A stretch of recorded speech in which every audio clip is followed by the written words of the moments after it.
আর আল্লাহ পাক অনেক কিছু মাফ করে দেন, কিছু কিছু বিষয় আল্লাহ পাক মোটেই পছন্দ করেন।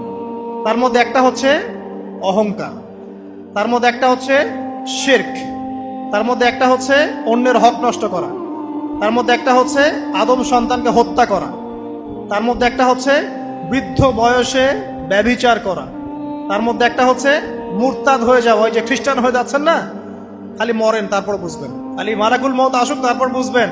আল্লাহ রাব্বুল আলামিন বলছেন তার রাসূলের মাধ্যমে, কেউ যদি সাক্ষ্য দেয় আল্লাহ ছাড়া কোনো মাবুদ নাই, মুহাম্মদ সাল্লাল্লাহু আলাইহি ওয়াসাল্লাম শেষ নবী, ঈসা ইবনে মারইয়াম আল্লাহর প্রেরিত নবী, আল্লাহর পুত্র নন, জান্নাত সত্য এবং জাহান্নাম সত্য, এই পাঁচটা বিষয় যদি কেউ সাক্ষ্য দেয় ইনশাআল্লাহ সে জান্নাতে যাবে, তার আমল যেমনই হোক না কেন।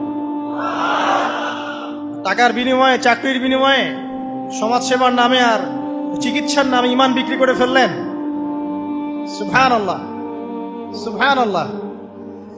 তোমাদের এই পৃথিবীতে বেঁচে থাকার চাইতে মাটির তলে চলে যাওয়া ভালো। আবর্জনার কোনো প্রয়োজন নাই আল্লাহর এই জমিনে। এই মুসলিম উম্মার আবর্জনার কোনো প্রয়োজন নাই। এই মুসলিম উম্মার ইমানদার সাহসী তরুণ প্রজন্মের দরকার।